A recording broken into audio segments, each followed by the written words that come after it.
万族之劫，南辕篇。我就是这诸天万族的劫，这就是我们的主人公苏雨，多么超凡脱俗、威武霸气！但谁又能想到，他在几年前还是一个可怜的单亲孩子，整天被噩梦缠身。准确的来说，就是一做梦就被不知名的怪物杀死。但谁会甘心天天被杀呢？即使在梦中。于是，小苏雨开始疯狂学习万族语言，希望从诸天万族的资料中找到蛛丝马迹。多年之后，苏雨梦境没有解析多少，外语倒是学习了18门，以至于考取名牌大学，大夏文明学府绰绰有余。可这样的平淡的生活，终于在他18岁高中毕业时终结。他所在的大夏府下达了老兵回诏令，苏雨的老父亲苏龙要重回部队，上诸天战场。心思敏锐的苏雨自然发现人族不太平，同时又担心自己年迈的老父亲，他是自己唯一的亲人。就这样，苏雨结束了躺平的咸鱼人生，拥有了支撑他前期修炼的充分理由和目标。第一，考取战争学府，尽快抵达诸天战场，和父亲重逢。第二，实力超越父亲，保护父亲。这里需要提一下，大夏府有4大学府体系，分别是战争、文明、科研、内务。战争学府，武者道，主修肉身，开元窍学，修元气，会在诸天战场实习拼杀。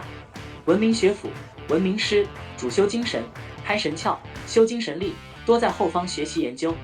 科研内务略过。苏龙千军9重，在18线小镇开元城还算一个武力不错的老兵，甚至在诸天战场的镇魔军还是个小队长。为备战高考，考取大夏战争学府，苏雨开始查阅开元窍学的方法，无意中在万族图册中发现一个眼熟的家伙，昨晚梦境中杀自己的家伙铁翼鸟，他一直叫唤着要血，再加上他发现吞噬万族精血可以开元窍，于是苏雨用人生中的第一桶金，老爸几10年的积蓄，买了铁翼鸟精血。要知道铁翼鸟精血5万人民币一滴，今后的修炼更是砸钱的节奏。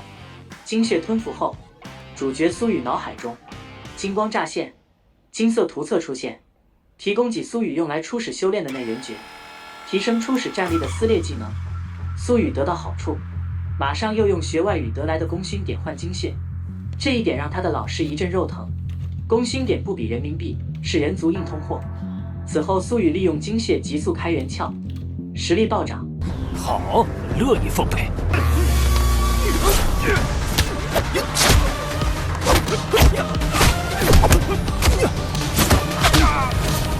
正巧此时万族教出现，苏雨扮猪吃虎，伙同发小陈浩偷袭杀死2名恐怖分子，赚取人生第2桶金，70万人民币。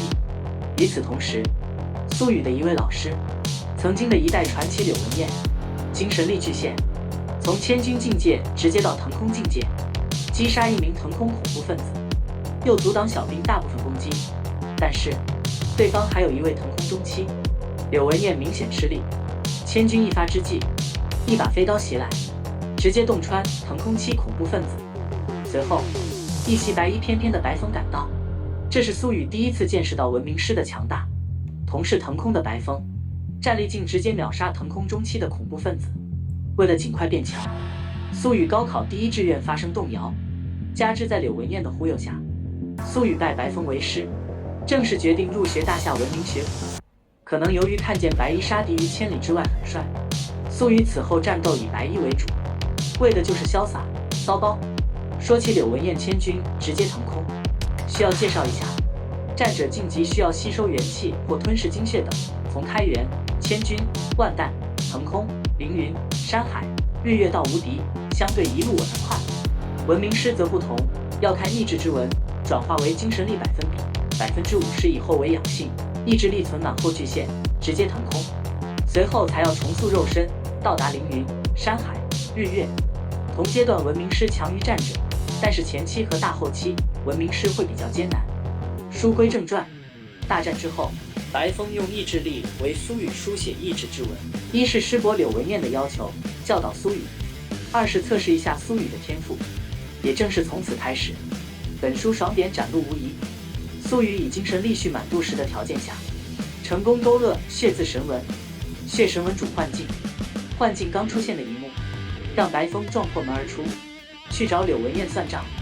他还以为是他师伯的恶作剧，殊不知是天才苏雨给的雷霆一击。紧接着不久，柳文燕书写雷元刀意志之文，苏雨获得第2枚刀字神文。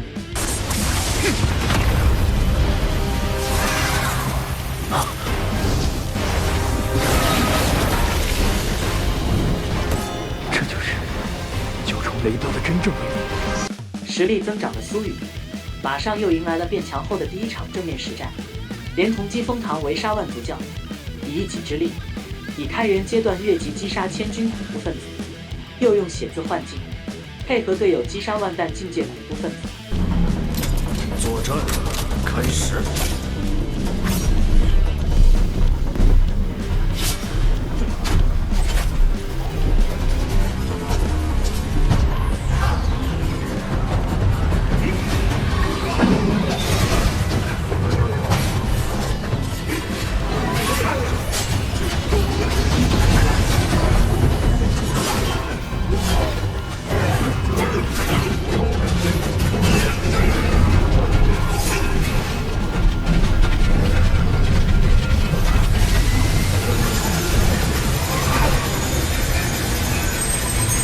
大战过后，赚取了人生中第3桶金。之后的入学测试，也就是高考，苏雨以总分优异，成为上等学员。入学途中，恐怖分子袭击了苏雨所在的学员车队。一血！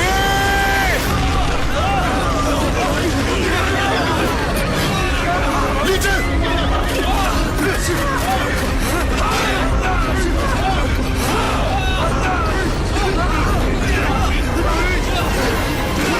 苏雨第1次1对1正面杀敌，正面杀敌4人，用幻境配合队友击杀20多人，赚取了人生第4桶金，为今后的学府升级提供了充足的资本。